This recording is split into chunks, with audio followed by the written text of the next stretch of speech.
عزت ضرور رکھتا تھا۔ ان آبادیوں کے جنوب میں سرائے گوبی تھا، جہاں دیگر قبائل سارا سال پانی اور اپنے جانوروں کے لیے چارہ تلاش کرنے میں سرگرداں رہتے تھے۔ ان کی تمام عمر شکار کرتے گزر جاتی تھی۔ جانوروں کی نسل کشی ان کا پیشہ تھا۔ انہی جانوروں سے وہ گوشت، دودھ، اون اور چمڑا حاصل کرتے تھے۔ گھوڑیوں کے دودھ سے ایک مخصوص شراب تیار کرتے جسے خمیر کہتے تھے۔ ان کا گزر بسر جانوروں کی کھالوں کے لین دین پر ہوتا تھا۔ ان قبائل کا لین دین ترکوں اور ہمسایہ طاقت چین سے تھا۔ قبائل بیرونی حملوں اور ان کی چیرادستیوں سے محفوظ رہنے کے لیے چین کو خراج یا ٹیکس ادا کرتے تھے۔ اس دور افتاد علاقے کے بارے میں معلومات 13ویں صدی میں دستیاب ہوئیں، جب دو یورپین انگریز فریز جان اور فریز ولیم نے علاقے میں پہنچ کر باقی قبائل کو ان قبائل کے بارے میں معلومات فراہم کی۔ اب یہاں پر دوستو اس کے بعد اگر ان کے مذہب کی بات کی جائے تو جہاں تک منگولوں کے مذہب کا تعلق ہے وہ شمالی نظریے کی ایک قسم تھی، جس پر مولوی کا کردار شمان ادا کرتا، جیسے بادشاہ ہے دوستو ارطغرل غازی ڈرامہ اگر آپ دیکھتے ہیں تو اس میں جو بادشاہ کا کردار ہے وہی ان کا مذہب ہے، وہی ان کا مولوی جو ہے وہ آپ کہہ لیں ہوتا ہے۔ وہ دنیا میں رائج مختلف فلسفوں کے بارے میں درس دیتا، وہ بیماریوں کے لیے علاج تجویز کرنے والا، روحوں کو کنٹرول کرنے والا اور چوکیدار کا کردار ادا کرنے والا ہوتا تھا۔ خیمے کے اندر بت دروازے کے دونوں اطراف لٹکائے گئے ہوتے تھے۔ ان بتوں سے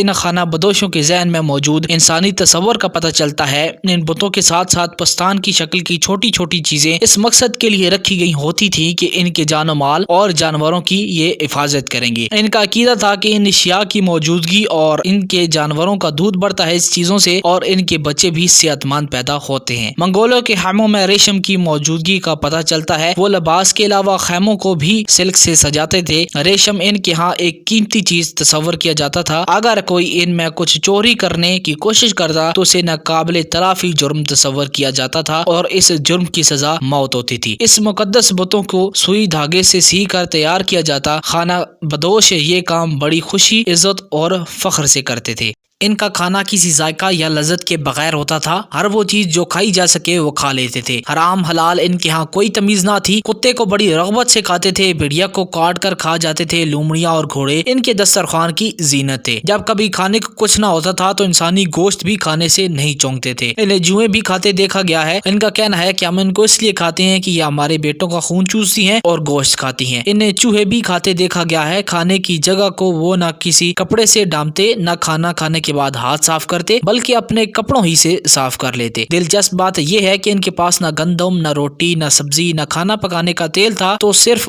گوشت ہی گوشت تھا۔ گوشت بھی وہ مقدار میں اتنا کم کھاتے تھے کہ یہ مقدار ان کی پرمشقت زندگی سے مطابقت نہیں رکھتی تھی۔ کھاتے وقت ان کے ہاتھ گوشت سے جڑی چربی سے بھر جاتے تھے، جنہیں وہ چمڑے کے اپنے بوٹوں سے یا گھاس سے یا جو چیز سامنے نظر آتی اس سے صاف کر لیتے۔ منگولوں کی عادات، اطوار اور ان کی خوراک پر بات کرتے ہوئے اگر ان کی کشیدہ کردہ شراب کا ذکر نہ کیا جائے تو بات ادھوری رہ جائے گی۔ جیسے کہ پہلے ذکر آ چکا ہے کہ منگول گھوڑیوں کے دودھ کو خمید کر شراب بناتے تھے۔ پہلے گھونٹ پر وہ زبان پر چبھتی تھی، جب گلے سے نیچے اترتی تو منہ میں باداموں کے دودھ کا سا ذائقہ محسوس ہو جاتا۔ ان کی بنائی یہ شراب نشہ آور اور پیشاب آور تھی۔ منگولوں کے ہاں ایک دوسرے قسم کی شراب بھی تیار کی جاتی تھی، اس کا نام کوسموس تھا، اور یہ قبیلے کے اعلیٰ طبقے کے لیے تیار کی جاتی تھی اور انہی کے لیے مخصوص ہوتی تھی۔ منگول عورتوں کی جسامت موٹی ہوتی تھی۔ جس عورت کی ناک موٹی ہوتی وہ خوبصورت تصور کی جاتی۔ منگول عورتیں چہرے پر عجیب قسم کے رنگ پھیر لیتی تھی۔ شادی بیاہ کے موقع پر بیویاں خریدی جاتی تھی۔ باپ کے مرنے کے بعد اس کا بیٹا باپ کی بیویوں پر اپنا حق سمجھتا اور سوائے اپنی سگی ماں کے۔ اور یہاں پر یہ ماحول اور زمانہ تھا جس میں منگولیا کے چیف چنگیز خان نے اپنی آنکھ کھولی۔ یہ وہ لوگ تھے جو ایک ماہ گھوڑے کے پیٹھ پر اترتے نہیں تھے اور کھانا پینا اس کے اوپر ہی پسند کرتے تھے، اور یہاں پر اسی ماحول میں رہتے ہوئے چنگیز خان نے اپنی